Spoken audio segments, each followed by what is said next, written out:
Benjamin Dixon Show is only possible with listener support. Go to www.thebenjamindixonshow.com to register for our blog and join the Progressive Army.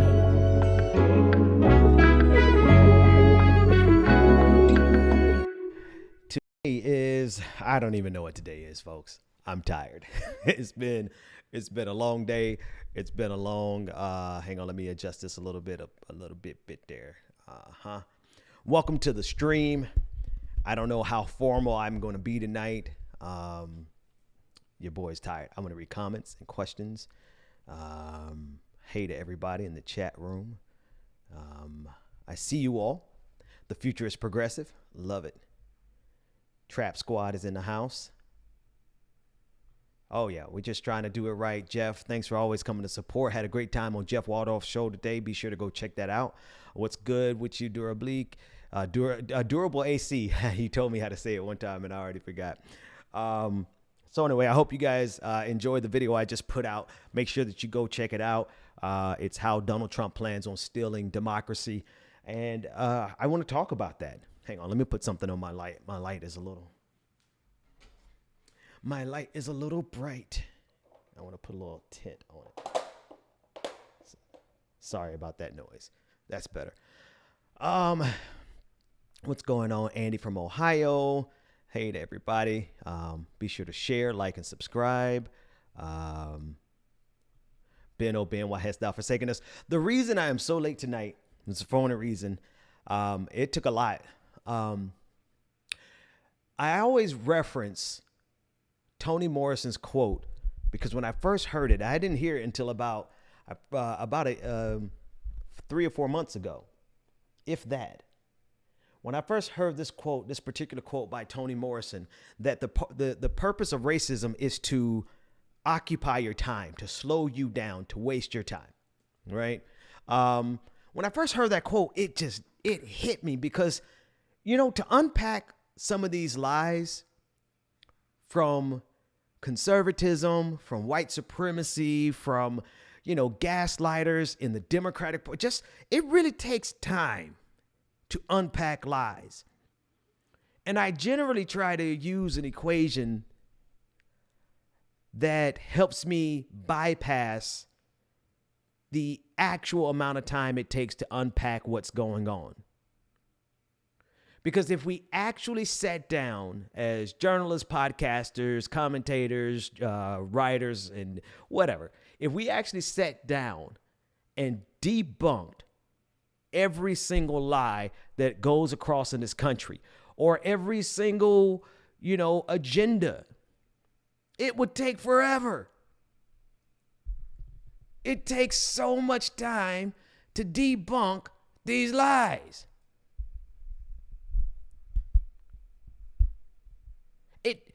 So anyway, the reason I'm late is because it took me forever to finally piece together all of the different moving parts that I found that Donald Trump was employing to undermine the election.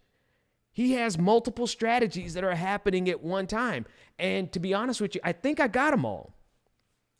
But then it's possible that maybe I missed one because there's so many different ways that Donald Trump is trying to snatch this from Joe Biden, but more importantly, from the American people, and to force himself onto us, which he's really, that's his thing, he moved on her like a bitch. You know what I mean? That's his thing, is to force himself onto the people. So he wants to force himself onto America. And it's just so many different moving parts. I wanted to spend more time on discussing how do we fight back against Donald Trump. But as I unpacked it, I found 6 different ways that Donald Trump is undermining democracy, and all of them are a full court press. He's throwing everything he can at every single one of those. And to be quite honest with you, it's I think there's probably more, and I just got 6. So it took me all day. I mean that, and I had to go make a run, but it took me a lot of hours and thanks to my producers for helping me piece it together and pulling all the quotes and pulling all the graphics, and it just takes time. So the reason I'm late was because of the video I just published. So to that end, y'all better share that. share that video. It's moving really slow on YouTube. Sometimes YouTube guides, the YouTube algorithm gives and the YouTube algorithm takes away. But y'all better, we got 938 people in the room tonight, so make sure that you all share it. I've been holding this. Let me take a sip of this. So that's the thing, man. There's another part of it. There's another part of it that I want to talk about. And I don't want to spend too much time punching left, but I don't even think some of these people are on the left. I think there's two different groups of people who are ignoring what's happening right now. There are those people who are in good faith. They just don't believe that Donald Trump is actually trying to institute a coup. All right. I've got some friends who honestly, they were like, Ben, no, you're being dramatic. But I know them well enough to know that they're saying it in good faith. And then there's other people who just can't bring themselves to fight on behalf of this liberal system, on behalf of democracy, because they feel like the best thing to happen is to just let it all burn down. There's actually three groups. Those who believe that the best thing to happen is to let it all down. And then the third group would be the people who don't necessarily want it to burn all down, but they just don't want to spend any time doing anything that could help Joe Biden. And I'm like, I think I like that middle group the least. The people on the far fringes who feel like, if Donald Trump destroys America, good. At least they're consistent. At least they're clear about what they believe. Those who feel like I'm being hyperbolic or dramatic, but if they're introduced with new information, they would take that into consideration, right? They would change their mind based on information. Cool. Go watch my video and that should change your mind. But those people who are in the middle, like, I don't want America to be destroyed, but at the same time, I just can't bring myself to fight on behalf of Joe Biden, because if we fight on behalf of Joe Biden, it's not about fighting on behalf of Joe Biden. It's about fighting on behalf of your vote, of your right to vote, even if you didn't vote for Joe Biden. How the hell are you going to ever get the Green Party into power if they could just ignore your vote at the drop of a dime?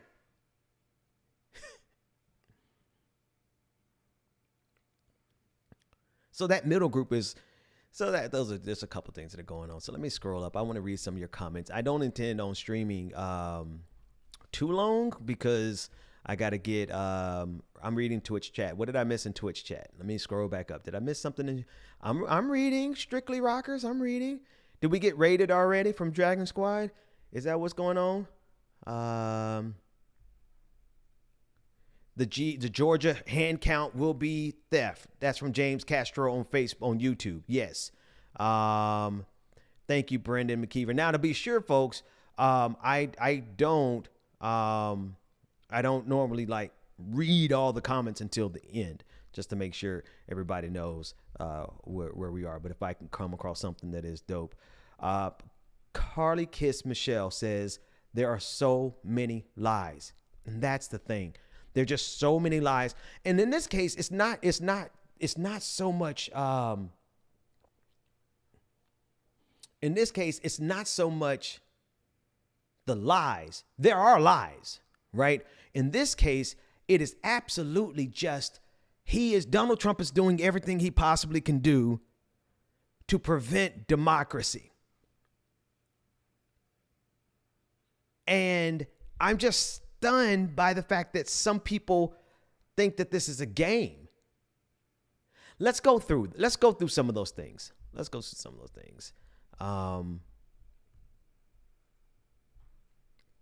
Yes. Take a deep breath and let's relax as I tell you how Donald Trump is trying to overthrow this country. I'm going to be very informal tonight because I'm tired. And super chat from who's 67 says, if I may add a bit of levity, check out Junk Miles show Fraud Street Run in Philly. Okay, I'll check it out tonight. No, tomorrow. Thank you, Jeff. Support with a sub. I appreciate that. I'm just trying to catch up so I'm up to speed and see if I miss anything. There's a super chat there. I don't want to miss that. Super chat. Can I just be extremely casual tonight and not particularly formatted? Which is going to make it extremely irritating for my producer, the one who takes this and turns it into a podcast. Jake, be sure to cut out all of my meanderings. No one wants to hear meandering on a podcast. On the live stream, I can meander a little bit. Number one. Oh, a super chat. Let's read that. Ben, what happens if he refuses to leave? I am freaking out. Which part of the government responsible to walk him out when the time comes? Here's the hardest reality for us to accept. There are no adults in the room here. There are no adults in American democracy. And what I mean by that, there's no one person or no one institution or bureaucracy or department. There's no group of people who can simply flip the switches and say, Donald Trump, you're out of here. I mean, some people believe that the Secret Service will be able to do it because the Secret Service has to change all of the codes for the incoming president. But that's only if they recognize the incoming president, right? And that's the whole thing. Recognizing the validity of an election and the incoming president is not a function of the law. It's not a function of any committee. Recognizing the incoming president and the validity of the election is a gentleman's agreement that Donald Trump is more than happy to ignore. One of the most critical players in this, I think, if there was anybody that I would say that we should change, if there was any position in this entire equation that we need to change, definitely, like without question. I know we need to change the Electoral College, but if we don't change the Electoral College, there's one position that I feel like is critical to not be appointed by a politician. And that is the General Services Administrator. Hang on, make sure I got the right title for this individual. Emily Murphy. Emily Murphy heads up the department that's responsible for signing off on the president-elect. All right. This person, I'm just going to my document to make sure that I'm saying that person's name, not the person's name, but the person's position. That individual is responsible for writing a check to greater or lesser extent to give the budget to the transition team to the tune of $10 million. And that $10 million is used to fund the transition. And that person is the one who signs the paperwork that moves it into action. And that is the person who is responsible for ensuring that, General Services Administration, Emily Murphy. I had it right. I just want to double check. That's the person who honestly kicks everything off in earnest. That position is appointed by the president. And so if that position is a political appointment, then that means the only person in the entirety of the government who legitimately has the power to sign off on the transition, if the previous president says don't do it, and they are obeying the previous president, I mean, even if they don't obey them, the president could get rid of them and put somebody else in there. See, it's really precarious when the president has the ability to fire someone and their job is as critical as initiating the transition of power. So Emily Murphy, in her position as the General Services Administration, as the head of the General Services Administration, her position is the most critical in getting this whole thing off. and she refuses to sign off for Joe Biden. I put that in the video. Now, if you want a little 10-minute version of what I'm getting ready to say, probably over the span of an hour, just watch that video. Please, y'all watch my work. I worked hard on that little thing. And I know there's like, the way things work in the universe is the harder you work on something, the less results you get. And if you just like throw some shit together, like boom, boom, boom, boom, bam, here you go. Oh man, that gets the best results in the world.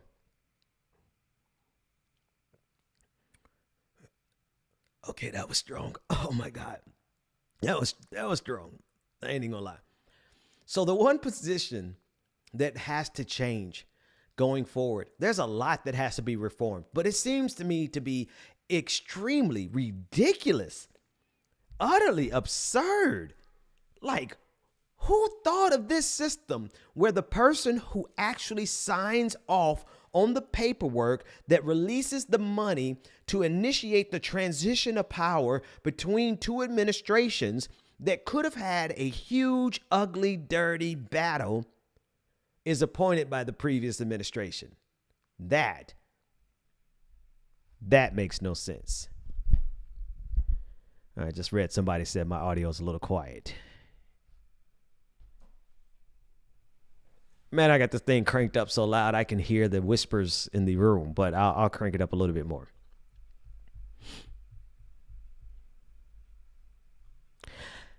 So if anything changes in this country, that has to be the thing that changes. And the Electoral College has to change. The amount of time that justices spend on the bench needs to change. The filibuster needs to change.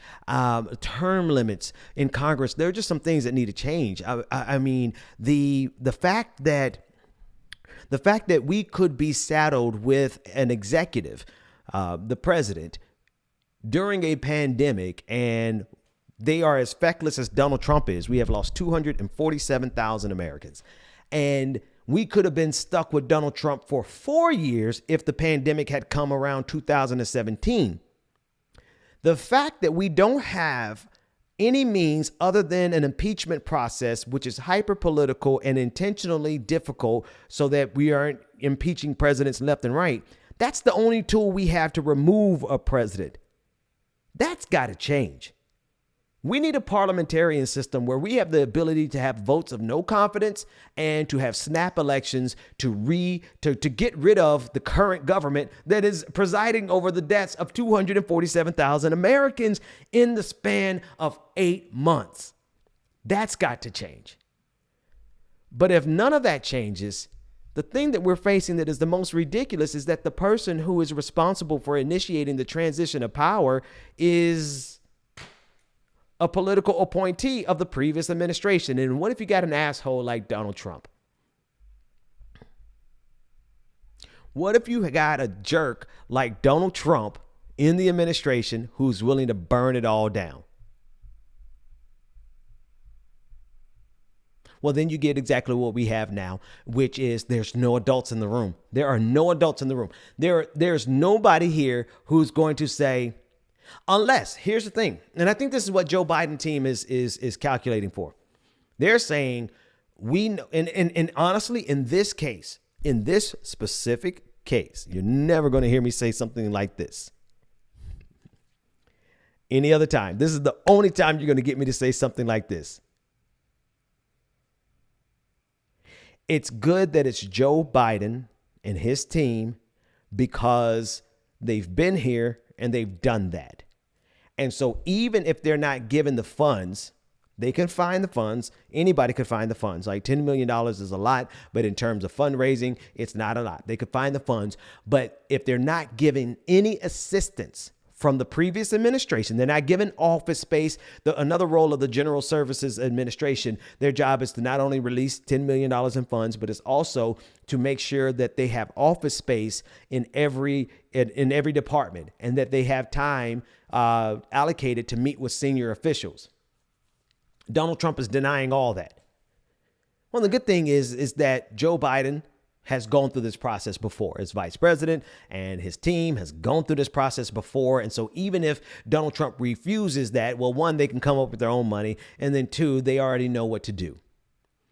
What they don't know are all of the things that changed in the last 4 years in terms of top secret top security level clearances. So it is particularly dangerous for Donald Trump to be denying this access. Oh, there it is. Okay. The algorithm gods have given on YouTube. All right. I'm about to say, listen, I got, it is dangerous. And it puts America in a precarious position, especially in terms of national security. But I don't think it's something that they can't overcome. That said, if there is a transition that is already in place, the next step is the certifying of the electors. And the problem is, in the process of the certifying of the electors, you have Republicans at every single level who are willing to go along with Donald Trump on this fool's errand.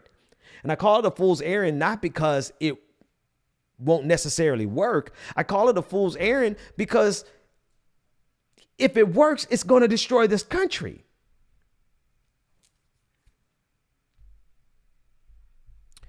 It's a fool's errand because if they get their way, how many of us are just going to sit back and let them steal democracy from us like that? Hell, I don't think Joe Biden is going to sit back and let him steal democracy like that. And I don't have the highest of opinions of Joe Biden.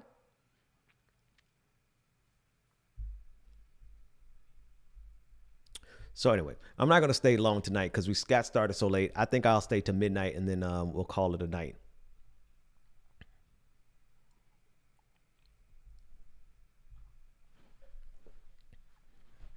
At the end of the day, though, I think this is the biggest thing I'm trying to convey to you all. At the end of the day, the only thing holding democracy together is a collection of good faith actors, opposing sides that at least acknowledge the right of the other side to govern if they win. That's literally the only thing that's holding democracy together. It's an agreement.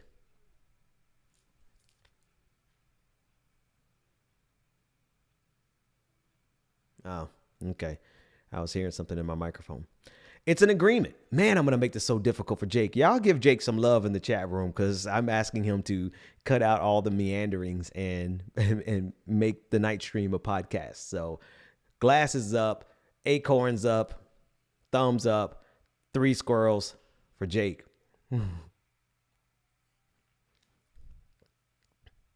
The only thing that keeps democracy functioning is having 2 sides or 3 or 4 that all acknowledge the validity of the other side, their right to exist and their right to govern. The Republicans don't recognize the right of Democrats to govern. This is where we are. And this is why I don't know how this plays out. And I especially don't know how it plays out because the Republicans really expect us to just cave in. Boy, I look so tired. I am. Republicans just expect us to capitulate. And I don't think it's going to go the way they expect.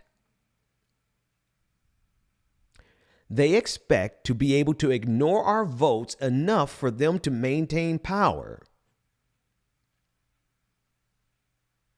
And what they're going to find is a collection of people who are like, let's do this.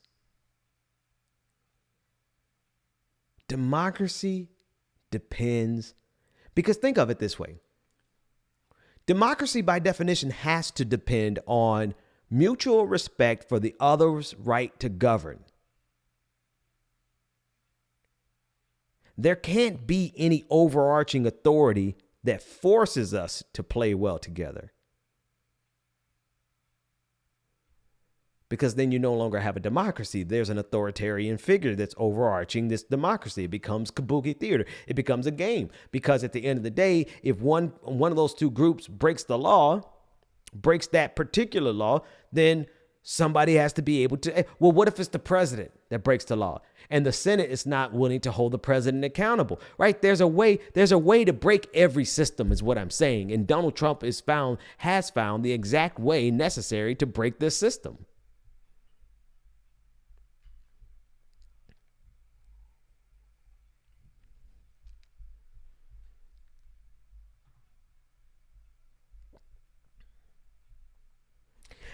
So what do we do when our entire system is dependent on both sides recognizing the other side's right to govern? That's what our system is predicated. It's built on. And then you finally have a side that's like, you know what? Your vote was illegal. We won't count illegal ballots. I don't know the answer to that question. I don't feel like speculating. I don't feel like being hyperbolic. I just want to pose the question to you.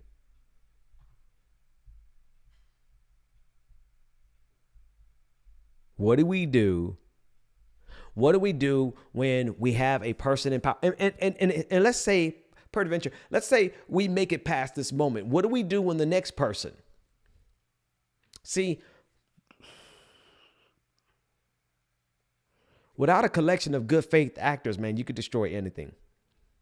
If you have one side that's willing to burn it all down for the sake of power and to be disingenuous and to lie, steal, cheat, kill, maim, destroy, use disinformation, use propaganda, in order to maintain. I mean, they're literally, let's just call a spade a spade. They are literally saying if you voted for Donald Trump, your vote is legal. If you voted for Joe Biden, then your vote is illegal. This is what they're saying. What do you do with that?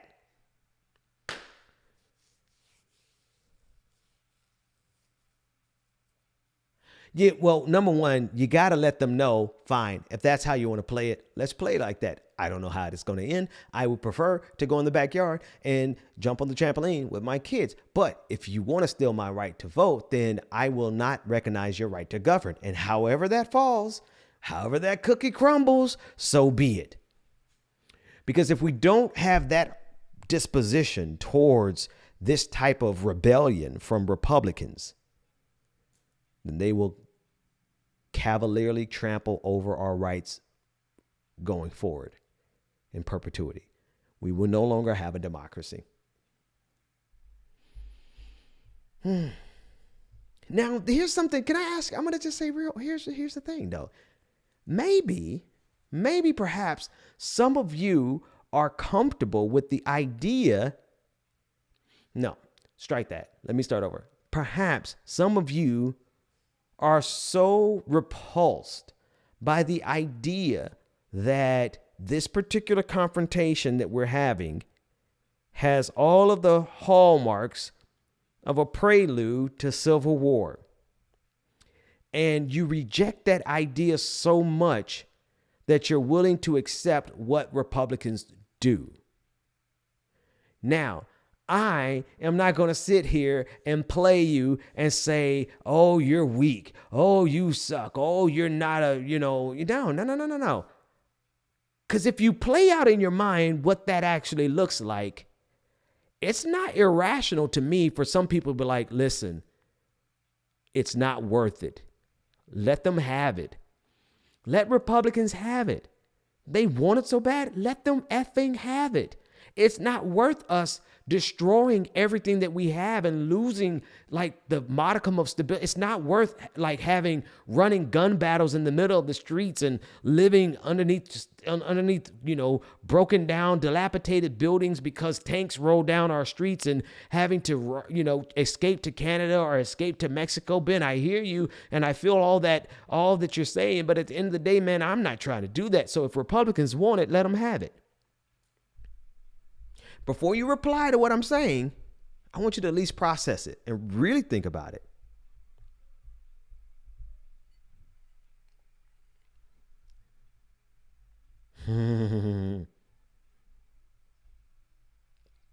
I'm just going to read y'all comments. I'm not going to put your comments on the screen for this one. I want you to really process it. Is it worth it to you to not allow democracy to be stolen from you, to actually go to a place where you lose everything? I mean, everything. And I'm going to tell you the truth. I don't look down on anybody who says, Ben, it's not worth it. Hey, Ben, back up, slow your roll, pump your brakes, champ, pump your brakes. Because, you have no idea when that first shot is shot. You have no idea who's going to die.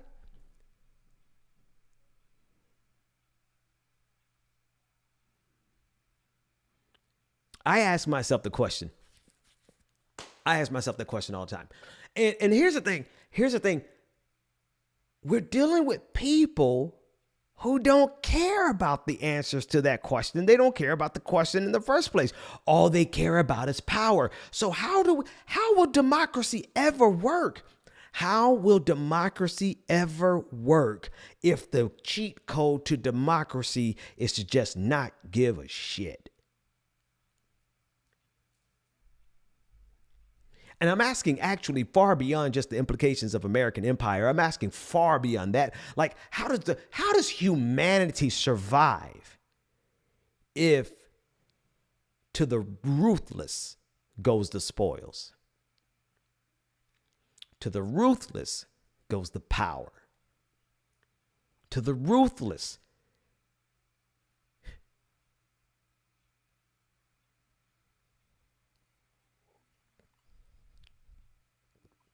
If the cheat code to humanity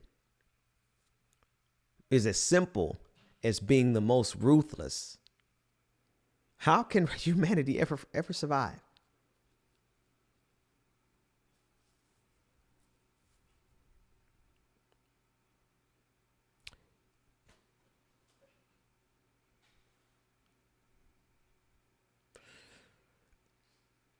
Especially when we have the capacity to destroy ourselves over and over and over and over and over again.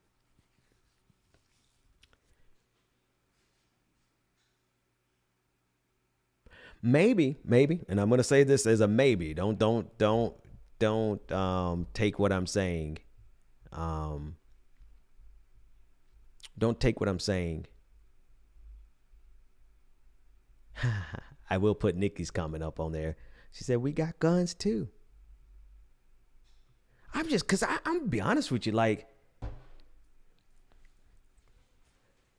sometimes I got to give you both sides of me.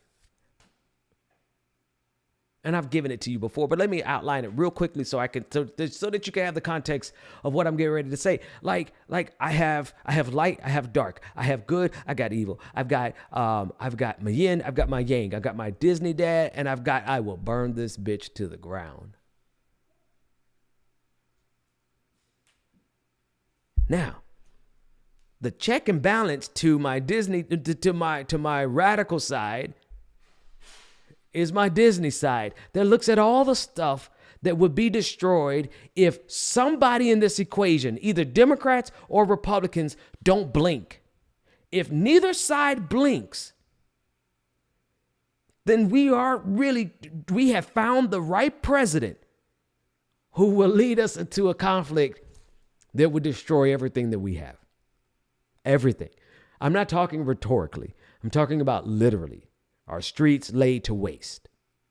Where we would look like Fallujah.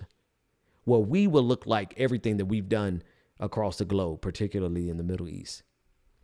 We have gotten the right president in power who would lead to our literal, actual, factual destruction because he has no regards for the one thing that is necessary for this democracy to work, and that is the willingness to set your ego aside and recognize the other side's right to govern. That's level one. Level two, you have a Republican Party who finally they're like, oh, what? Donald Trump's not going to concede? Wait a minute.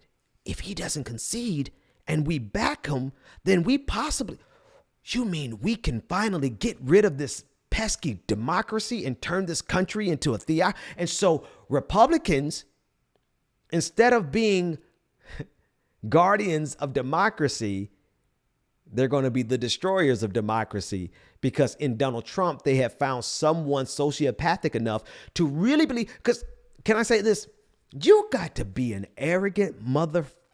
You got to have it takes a lot of sadistic gall for you to say that what I want is so important that I'm willing to see this entire country burn to the ground, and probably the human experiment along with it. Can you imagine? I'm going to go deep tonight. Wow. A lot of people look at Bernie Sanders from a lot. Let me say a lot. A group of people on the left, to the further left of me, look at Bernie Sanders and they criticize him because he has always recognized the winner of the primary twice. When it wasn't him, he recognized the winner of the primary and he took a step back and supported that winner. He supported Hillary Clinton. He did 32 events for her. He supported Joe Biden. He went out in the pandemic and did events. And some of my, I don't know if they call me friend anymore, but we used to be friends. They criticized him because he wasn't willing to fight this to the death. You know why Bernie Sanders wasn't willing to fight that to the death?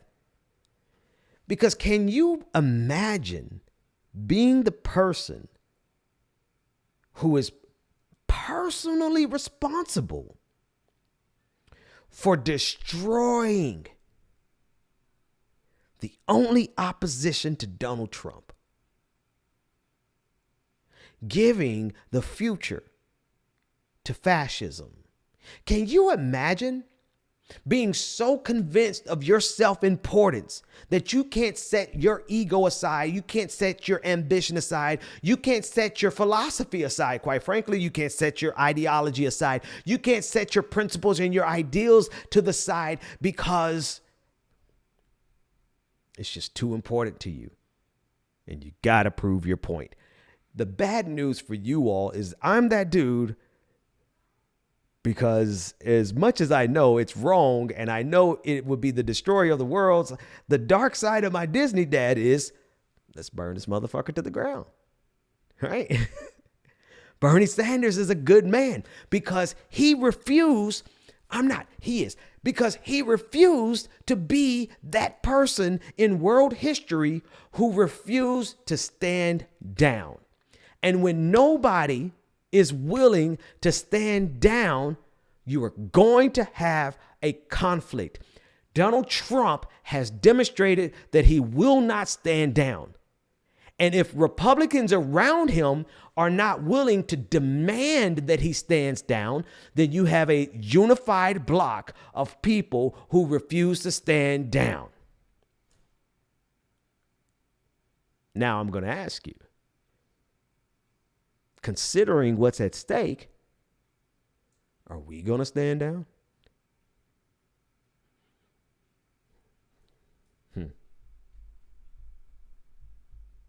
But then if we stand down for the sake of peace, are we really going to ever have peace? See, these are the type of puzzles that I struggle with all the time. Like, if we stand down for the sake of peace, if we capitulate for the sake of peace, if we appease fascists, will we have peace? So then that means sometimes you've got no choice. You've got to fight. And what I'm trying to tell, because it's the beautiful thing about it is, it doesn't have anything to do with me. I've got 1,500 people streaming tonight. 1,600. I've got 1,600 people across all platforms streaming tonight. I don't have enough influence to actually push the ball in one direction or the other. All I have the ability to do is engage in these type of intellectual thought experiments with you. So it's not predicated on what I say or what I do, but I do want to outline the stakes to you so that you can see it. if one of these sides don't stand down,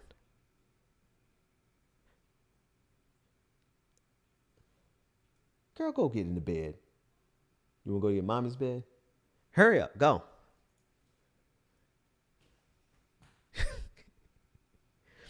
If one of these sides don't stand down, war is inevitable. Conflict is inevitable. A fight, a battle, a skirmish, a loss of life. If it's not a full-fledged war, it will be a loss of life. And then somebody will stand down. Well, why didn't you stand down before somebody had to die?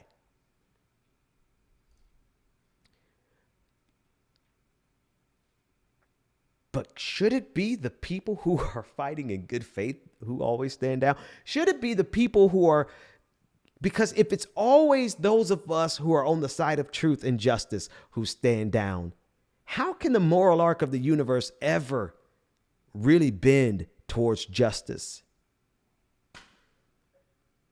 I don't know, man. I honestly don't know that the arc of the universe, the moral arc of the universe, actually bends towards justice. Because when you put into the equation the fact that the most brutal person has the advantage, can the moral arc of the universe?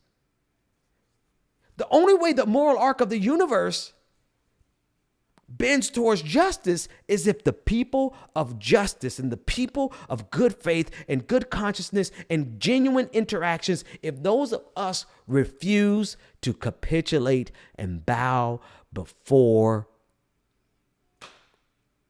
fascism.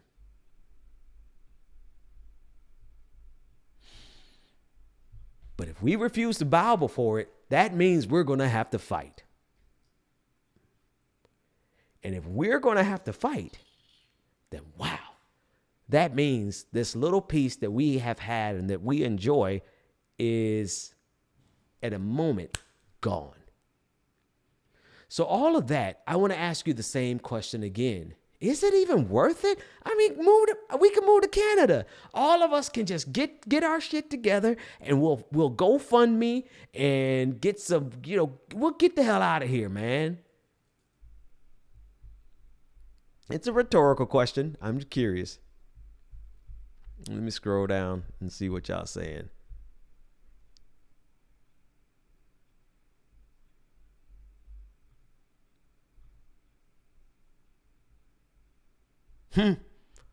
Oh, wow. Are y'all sure? It is the end of the grand illusion. Wow. Are y'all sure? Are you sure? I see a lot of people. I don't know if you really, because I'm just saying, listen, no, I want you to take the worst episode of The Walking Dead. Let me make it clear. Let me help you understand what you're saying, right? And I have no idea what I'm doing here.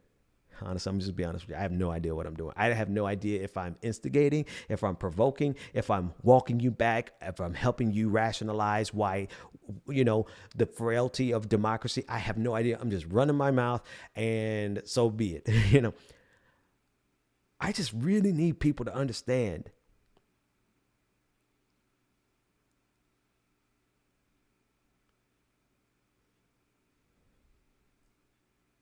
I think anybody who's ever served in the military and actually seen combat and actually, whether they've taken a life or seen a life lost or seen a life taken, I think they probably would be some of the first to tell you, the last thing that you want to do is have a war, have a conflict, have a fight.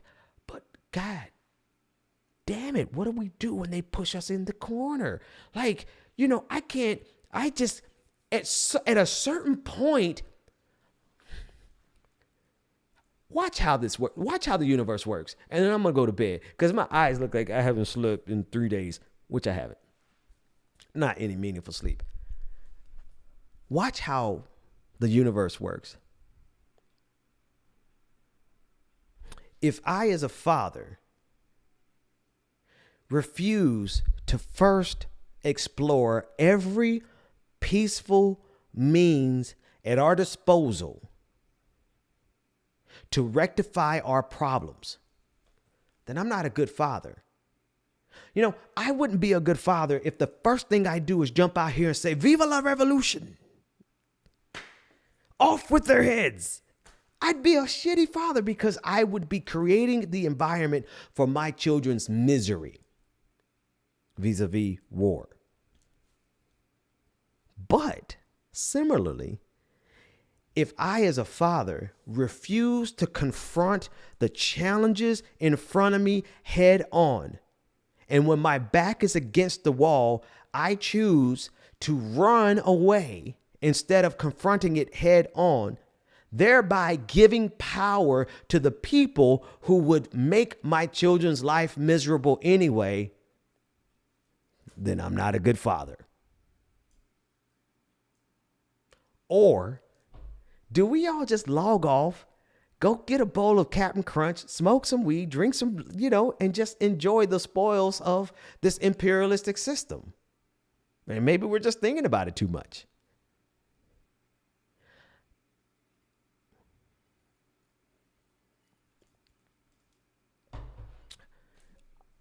Oh. I would like to tell you that I have the answer to it.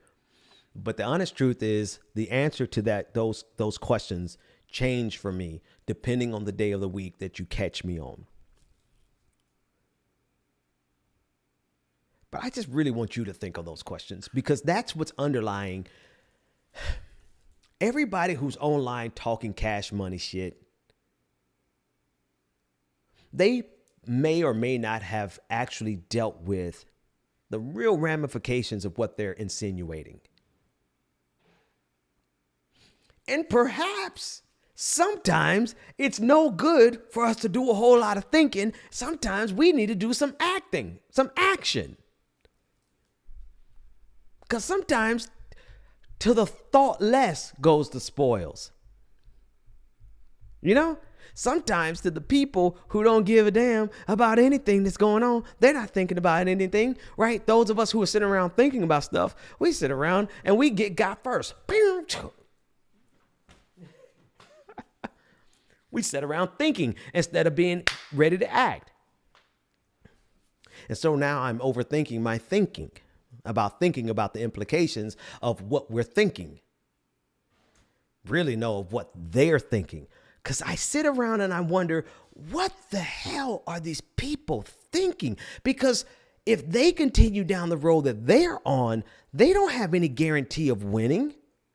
See, this is where my poker face comes in. Because in my mind, the truth of the matter is they honestly cannot be so confident in their skills and in the amount of guns that they have that they are 100% certain that they would win this time around, even though they lost the first time around. They can't, honestly.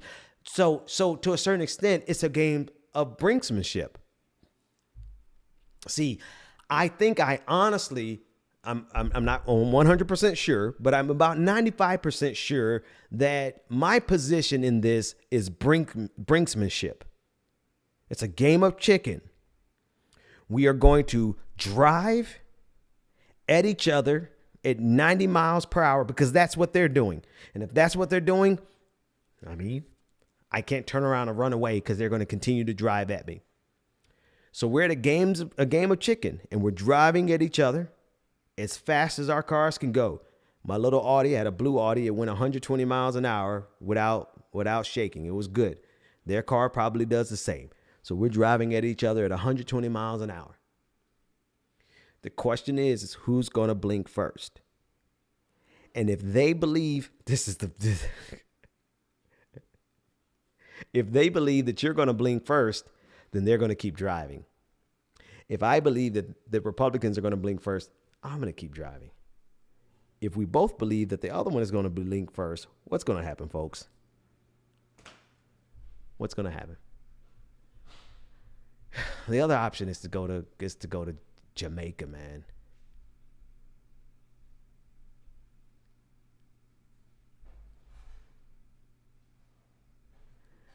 Simplistic Grace says she'd bounce. I feel you. And it would turn into a world war really quick, Nick. It would. I just think about all those implications, and this is what people deal. This is how ridiculous. This is how irresponsible. This is how you should understand what Republicans are doing. They're forcing this type of analysis, this type of thought. But when you're dealing with people who will break every rule and they refuse to acknowledge your right to govern if you win, then they're leaving us with no choice.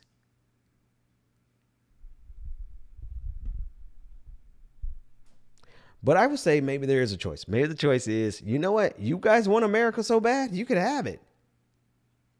What they actually want is taxation without representation. I said it last night, but I really mean this. What they want is for you to be in America, give America your labor, your participation, your capital, your time, your energy, your talent, to give America your consumption, most importantly, more important than anything else. Give America your consumption. But they don't want you to say anything about it. They don't want you to have any input. They don't want you to have the ability to vote them out of power. Oh no, they want a dictatorial system that has the hallmarks of a free market and the illusion of democracy.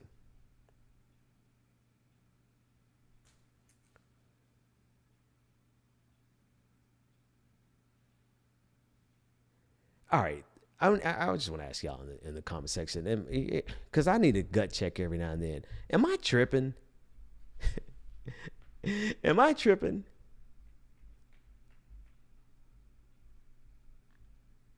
And this is the bad thing. We can't leave, though, right? Kat on YouTube reminded us that we can't leave because COVID-19. We had 200,000 cases of COVID-19 yesterday.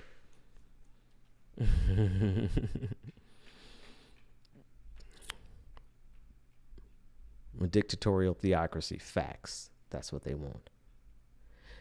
T. Gilly on YouTube said, if democracy, if it ever existed, is dead.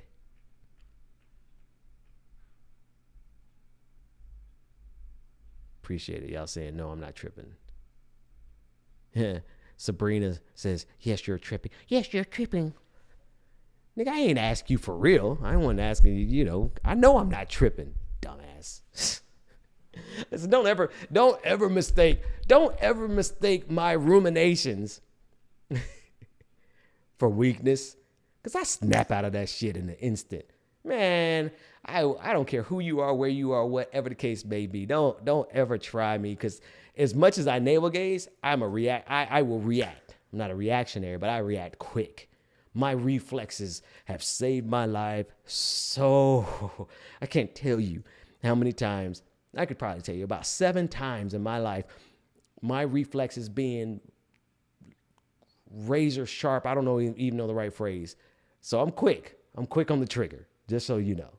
All right. Dumbass. No, I'm not tripping. No, I'm not high. But I've smoked enough weed in my lifetime to have this type of conversation at the drop of a dime. I don't even have to get high to think like this, because this is not, you're not required to get high, right? The truth of the matter is that most of us exist at this surface level of analysis. We just really take in what we see day to day.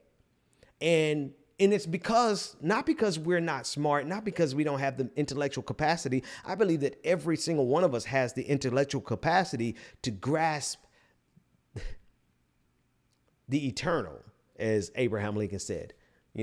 Abraham Lincoln said, the human mind is capable of conceiving the eternal, yet we are mortal. And he lamented and said, no, man was not meant for mortality. Man was meant for immortality. I think every single mind has the capacity to grasp far more than what we deal with. But the truth of the matter is that our system has us so inundated in the pettiness of our day-to-day life that we scarcely have a moment to actually think beyond the surface level. But if you pause and you come to a stream at 11:43 at night and we have nothing better to do than to think about the broader implications of what's happening, you will see that every single person in this stream is far more than capable of giving an analysis of something that other people will look at and say, hey, man, are you high? No, I will be tomorrow.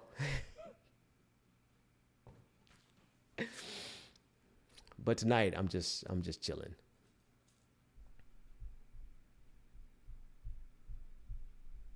I'm wild, man.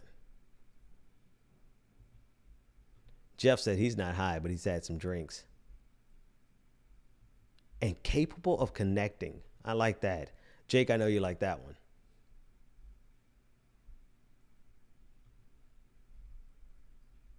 So anyway, folks, I think I'm at the end. I think at the end of the day,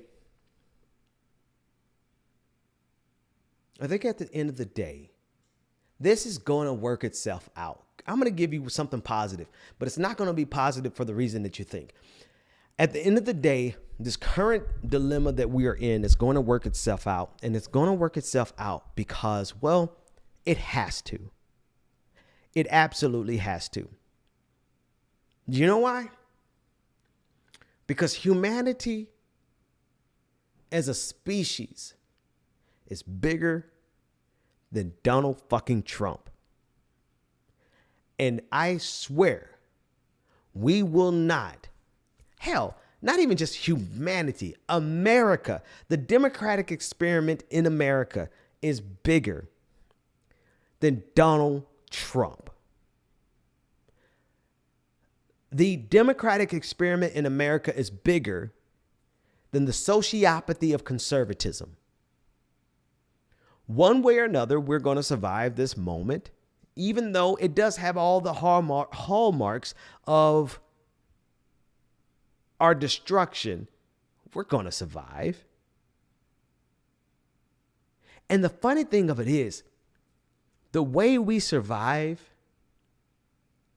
may be dependent on one individual doing one thing that they weren't even aware of. It could be something as small as a simple gesture that they weren't even aware that they made, that set off a chain of events that led to our surviving this particular political conflict.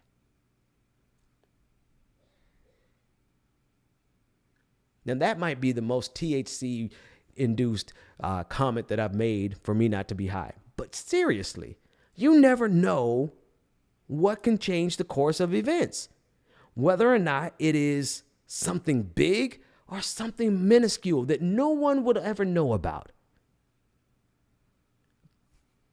But we're going to survive. We're going to get past this. January 21st, 20th is going to come along, and we're going to have the President of the United States in office, and we're going to have them there without conflict.